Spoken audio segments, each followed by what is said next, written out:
안녕하세요. 크립토TV입니다. 4월 9일 상호관세 데드라인이 다가오는데요. 이번 주에 무슨 일이 일어날지 현황부터 짚어보도록 하겠습니다. 이번 주부터 4월 9일부터 관세가 시행되어야 하나 문제는 당장 시행이 어려울 수도 있겠다는 의견이 적군도 아니고요. 트럼프의 지지자 중 한 명인 빌 에크먼, 그러니까 헤지펀드 CEO 입에서도 나오고 있습니다. 이분이 뭐 별명이 리틀 버핏이라고 하고 뭐 헤지펀드도 나름 잘 운영을 하는데요. 자, 트럼프 지지자 아군 입에서도 이런 얘기가 나오니까 한번 들어볼 필요가 있겠죠. 저번 일요일에 굉장히 장문의 트윗을 올렸는데 너무 길어서 제가 한번 요약을 해보겠습니다. 자, 첫째 문단은 저번 주말에 트럼프 전화 아마 미친 듯이 울렸을 것이다. 근데 울렸어도 골프장에서 벙커샷 하느라 아마 못 받긴 했겠지만요. 아무튼 엄청 전화를 받고는 계실 거다. 그러나 내가 예상컨대 월요일 아침 미국 시간입니다. 관세 연기가 발표될 확률이 나는 높다고 본다고 이렇게 표현을 하는데요. 정확히 얘기하면 나는 이 소식을 들어도 놀라지 않을 것이다. 굉장히 완곡하게 좀 정중하게 얘기를 합니다. 왜냐하면 지지자입니다. 트럼프 지지자이기 때문에 간접적으로 표현을 하고 있는 거죠. 근데 그 이유는 분명하겠죠. 한마디로 얘기하면 협상할 시간을 주셔야 되는데 일주일 꼴랑 줘놓고 이거 뭐 무릎 꿇어 그리고 아니면 뭐 공장 지어 뭐 이렇게 하면 답이 없다고 이제 간단하게 얘기를 해주는 거죠. 다시 한번 말씀드리지만 이분은 트럼프 지지자입니다. 그래서 불공정 관세 요거는 해결해야 되는 게 맞다. 트럼프를 시켜 세우는 말도 합니다. 이 방향은 맞긴 하지만 말씀드렸지만 소기업, 중기업, 대기업 이들이 공급망을 변화할 시간은 주셔야지 이 공장을 뭐 1, 2년 안에 뚝딱 세울 수 있는 것도 아니고 당장 일주일 안에 뭔가 내놔 다 무릎 꿇어 이렇게 하는 건 시간이 너무 촉박하다. 좀 잘 생각을 해주셔야 됩니다. 지금 아군이 얘기를 하고 있는 거예요. 그래서 이렇게 연기를 하거나 시간을 주지 않으면 결국은 경기 침체가 올 수밖에 없습니다. 그렇게 하면서 마지막에 굉장히 재밌는 문장이 있습니다. 내가 확실하게 하나 말할 수 있는 거는 이번 주 월요일이 미국의 경제 역사상 가장 재미있는 월요일이 될 것이다. 언제 이런 뭐 발표가 나올지는 모릅니다. 월요일에 나올지 미국 시간으로 화요일에 나올지 모르지만 저는 일단 모르는 상태에서 이걸 찍고 있고요. 아무튼 만약에 월요일 날 뭐 아침이나 이렇게 미국 시간으로 나온다면 한국 시간으로는 뭐 월요일 밤이나 뭐 화요일 새벽 뭐 요럴 때 뭐 빠르면 나올 수 있지 않을까. 아무튼 빌 에크먼은 연기될 가능성에 한 표를 던지는 모양새입니다. 자, 한번 결론을 맺어보면 트럼프 형한테 얘기하는 거죠. 형, 이거는 같은 편이 봐도 이건 아닌 것 같아. 좀 적당히 했으면 좋겠어. 시간을 주면 좋겠어. 뭐 이런 식인 것 같습니다. 그리고 두 번째, 관세 폭탄을 연기할 수 있는 명분도 제가 볼 땐 조금씩 생기는 것 같습니다.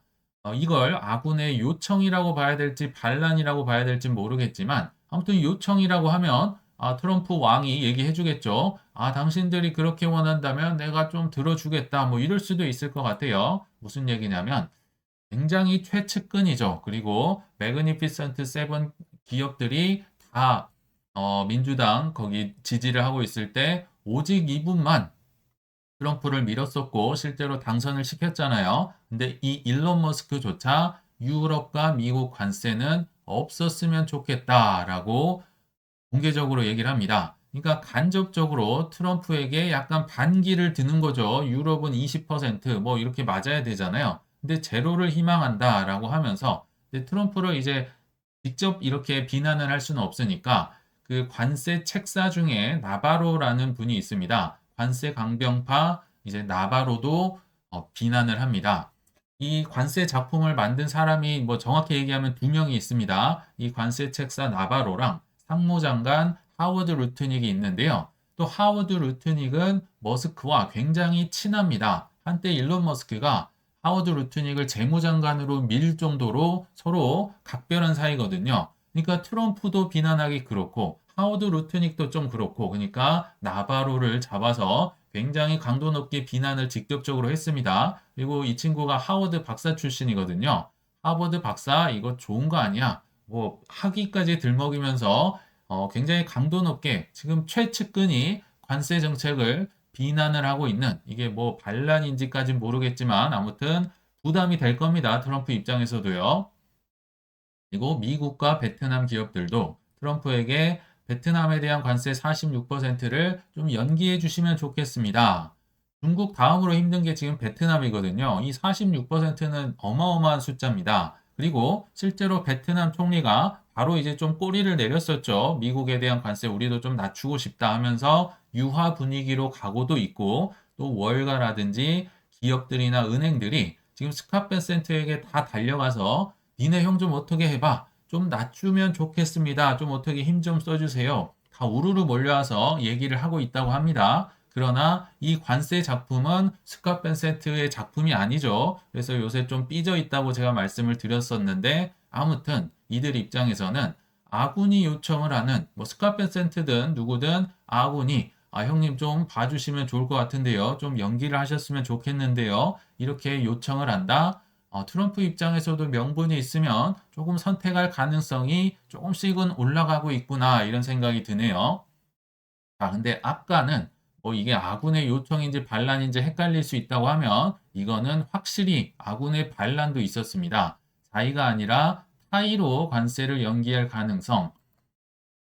이게 4월 5일 미국 시간으로 4월 5일 때 있었던 집회 현장인데요. 우리가 뭐 주말에 벚꽃 보러 가고 뭐 하고 있을 때 미국에선 전역에서 집회가 열렸다고 합니다. 뭐 보스턴, 뉴욕, 시카고, 포틀랜드, 샌프란시스코, 샌디에고 등등에서 뭐 제가 챗 GPT한테 물어보니까 한 50만 명 정도 집회를 했다고 하는데 정확한 얘기 숫자는 모르겠지만 핸즈 오프 그러니까 트럼프랑 일론 머스크 손 떼고 지금 나가라는 겁니다. 니네 때문에 못 살겠다. 뭐 마가 하기 전에 죽겠다 이런 거죠. 그리고 또 하나의 좀 충격적인 뉴스가 있었는데요. 자, 캘리포니아 주 지사가 외국과 독자 무역을 추진한다는 제가 볼 때는 좀 충격적인 이건 완전 반란이잖아요. 이런 뉴스를 접하게 됩니다. 자, 이 뉴섬 주지사가 하는 말이 트럼프가 미국을 대표하는 건 아니다. 왜 트럼프랑 얘기를 하느냐? 이 전국 1위 캘리포니아 주가 아시겠지만 이 GDP나 이 경제 규모가 어마어마하거든요. 이 전국 1위 나와 대화를 합시다.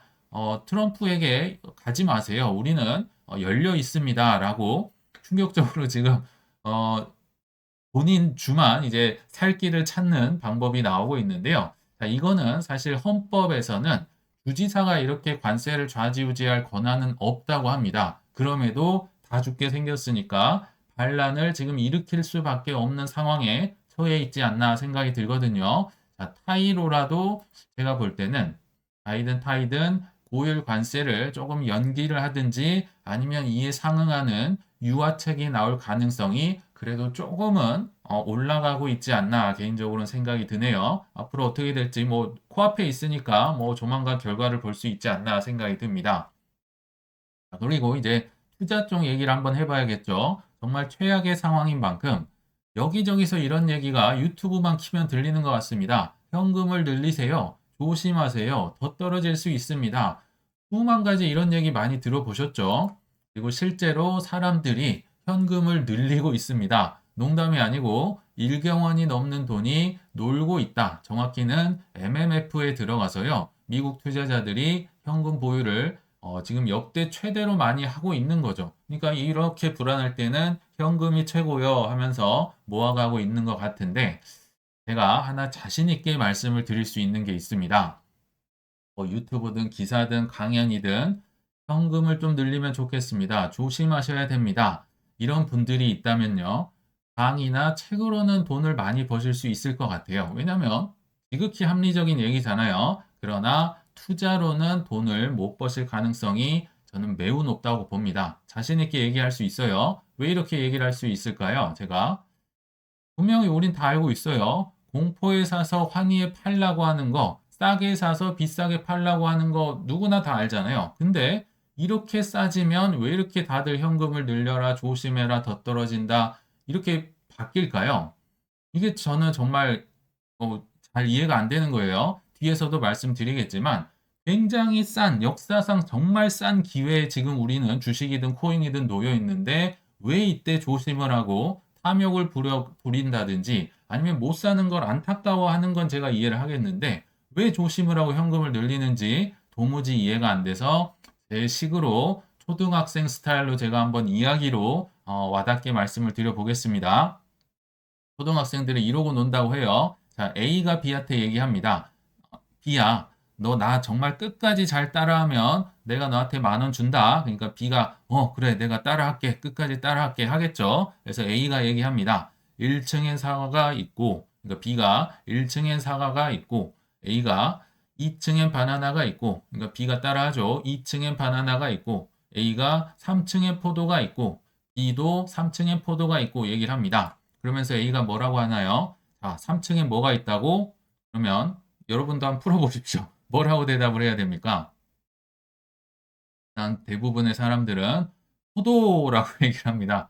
포도 자신 있게 그것도 얘기하겠죠. 근데 그러면 10,000원을 못 받습니다. 왜요? 제가 맞추라고 한 게 아니죠. 정답을 정확히 끝까지 따라하면 10,000원을 준다고 했는데 포도 했으니까 못 받는 겁니다. 싸면 사라고 들었는데 정작 쌀 때는 안 사야 할 이유가 수십 가지가 보이니까 사라는 말은 금세 까먹고 포도 하는 겁니다. 이거 초등학생들이 써먹는 건데 정말 너무 똑같은 것 같아서 한번 말씀을 드려봤습니다. 저는요, 최근 하락 때, 더 떨어질 수는 있어요, 단기적으로는. 그러나 이쪽 언저리에 사신 거, 저는 거의 값으로 물려줄 만한 수익률이 나올 거라고 생각이 듭니다. 어, 그러니까 물타기를 해버렸으면 모르겠는데요. 새로 사신 것들이 있다면 정말 어마어마한 수익률이 전 나올 거라고 보거든요. 자, 제가 소수몽키님 방송을 가끔 보는데 이 부분이 너무 공감이 돼서 한번 가져와 봤습니다. 극단적 공포는 지나고 나면 결국 기회였다. 지금요, 공포 탐욕 지수, 주식으로 치면요, 이게 4라고 합니다. 익스트림 피어, 극단적 그 공포를 넘어서 4, 100 만점에 4, 완전 바닥에 다 있다는 거죠. 그래서, 역대, 그러니까 제가 볼 때 20년 역사상 저가 매수 기회, 지금 사면 부자가 될 수 있는 기회, 20년 역사상 4위인 겁니다. 그러니까 지금 관세 전쟁 진행 중이죠. 지금보다 더 낮은 때는 세 번밖에 없는데요. 그것도 1위랑 3위는 코비드예요. 1 코비드, 3 코비드, 그리고 2위가 서브프라임 모기지 사태, 금융위기 때. 그 밑에도 서브프라임 모기지, 금융위기, 러우 전쟁, 또 코비드 계속 이런 것들인데 이런 거 다 이기고 그러니까 여기에 부다빔이나 다른 건 다 작년에 엔캐리 트레이드 청산이나 이런 건 그냥 비교도 할 수 없는 거고요. 세 번밖에 없는 겁니다. 위로 20년 역사상 싸게 살 수 있는 가장 절호의 기회인데 자꾸 하락이 무섭다, 더 떨어진다, 현금을 늘려야 된다. 이건 제가 볼 때 말도 안 되는 겁니다. 그냥 최근에 사셨으면 잘 사신 거예요. 이때는 탐욕을 느끼셔야지 공포를 느끼시면 안 된다.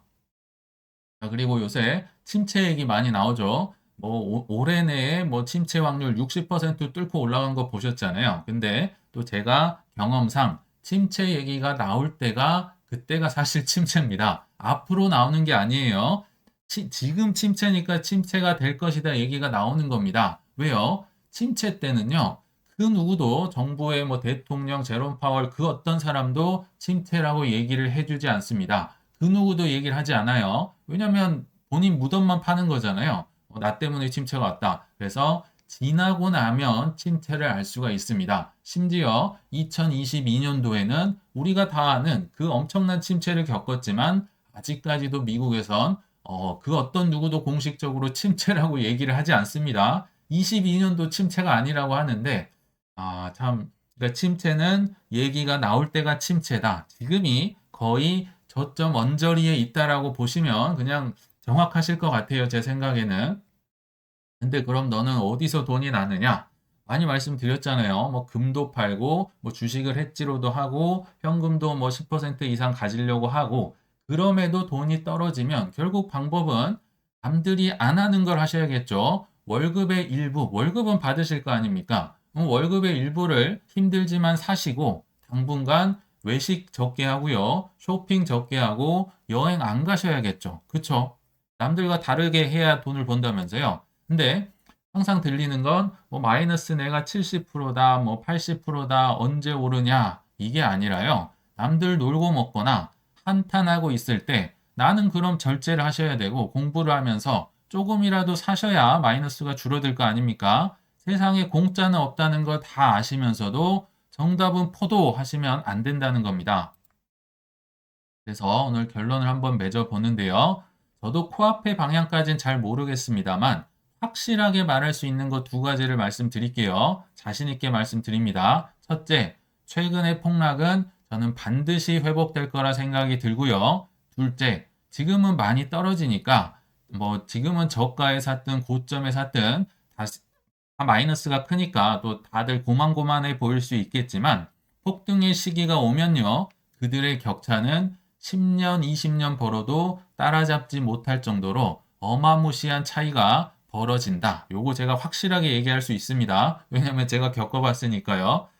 그래서 다른 건 다 까먹으셔도 오늘은 포도 이야기만 까먹지 마시길 바라면서 이만 물러가겠습니다. 시청 감사합니다.